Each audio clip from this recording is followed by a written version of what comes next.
Assalamualaikum warahmatullahi wabarakatuh. Perkenalkan, kami dari kelompok 9 akan membahas mengenai topik tokoh-tokoh pendidikan dari luar negeri dan Indonesia. Dengan nama kelompok 1, Suci Aidila Fitri dengan NIM 24029106, 2, Vinta Nurzalia Fitri 24029108, ketiga Yona Syafriani 24029111. Latar belakang. Sejak dahulu hingga sekarang, pendidikan adalah hal penting di dunia. Dari mulai kecil, anak sudah mulai dididik oleh orang tuanya di lingkungan sekitar. Begitu pula dengan sekolah. Sekolah adalah suatu lembaga yang sangat berperan penting dalam pendidikan anak dan kemampuan anak. Pendidikan tidak muncul begitu saja dalam hal ini. Banyak orang atau ahli berperan penting dalam dunia pendidikan di seluruh dunia. Tokoh pendidikan inilah yang membuat, mencetuskan, dan mencerdaskan anak-anak di seluruh dunia dengan karya-karyanya. Kita tidak boleh melupakan hasil jerih payah beliau. Kita harus menerapkan semuanya di masyarakat. Rumusan masalah. 1. Siapa saja tokoh-tokoh pendidikan yang berpengaruh dari luar negeri? 2. Siapa saja tokoh-tokoh pendidikan yang berpengaruh di Indonesia? Tujuan, yaitu untuk mengetahui seberapa luas pengetahuan kita tentang tokoh-tokoh pendidikan di Indonesia dan luar negeri, serta untuk mengetahui seberapa banyak tokoh-tokoh ilmu pendidikan yang berpengaruh di luar negeri. Tokoh-tokoh pendidikan yang berpengaruh dari luar negeri, yaitu 1.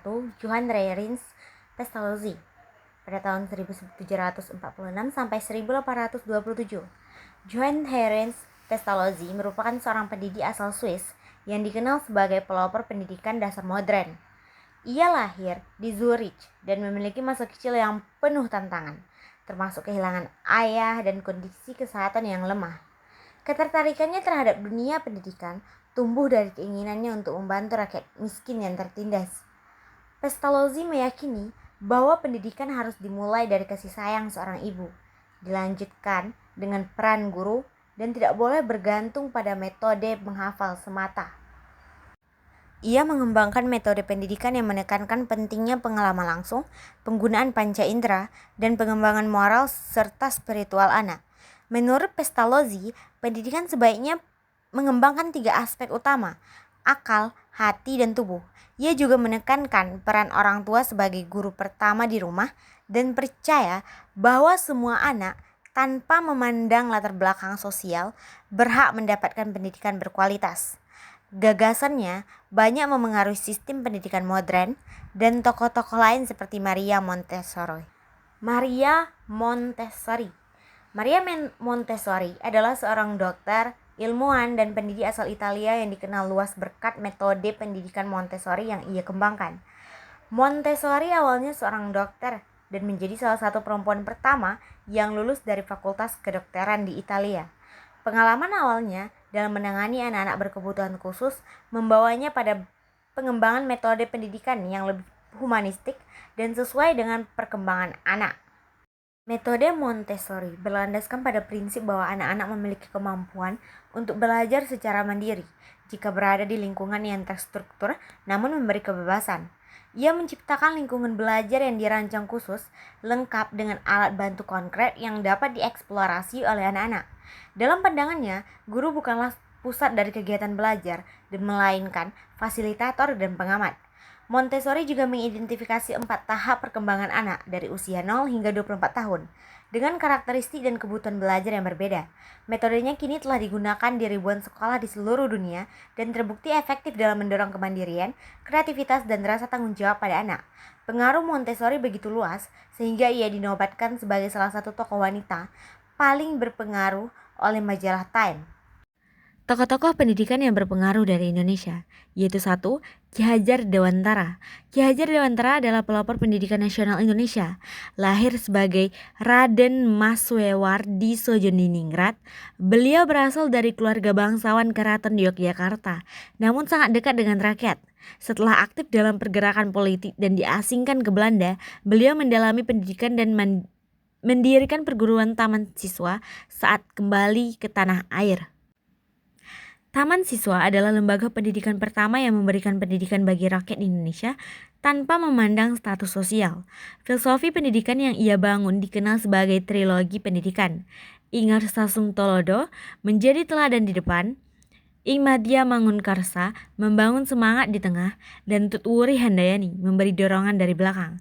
Ki Hajar Dewantara sangat berjasa dalam merumuskan sistem pendidikan nasional yang menjunjung nilai budaya dan kebebasan berpikir.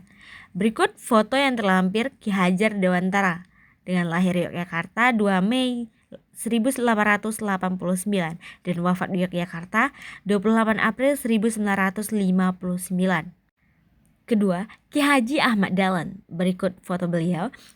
Ki Haji Ahmad Dahlan adalah tokoh pembaru pendidikan Islam di Indonesia dan pendiri organisasi Muhammadiyah.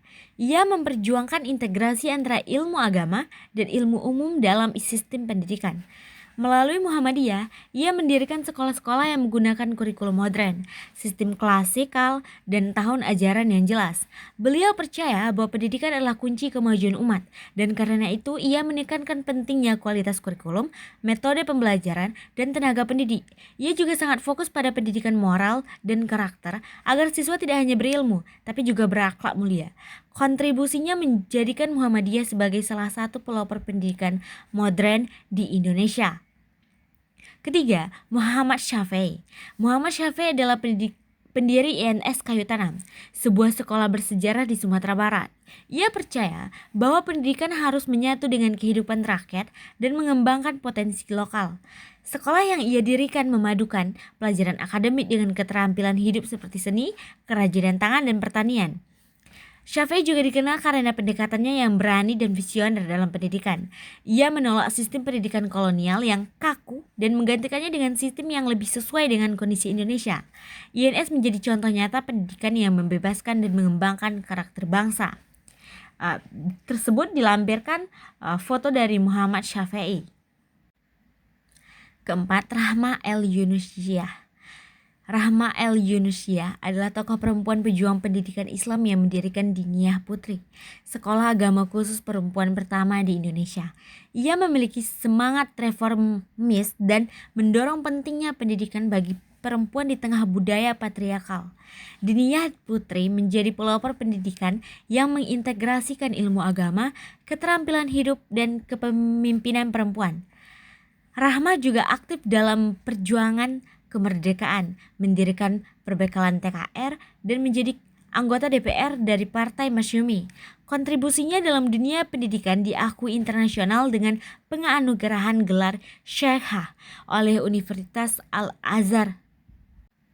Selanjutnya, masuk pada kesimpulan.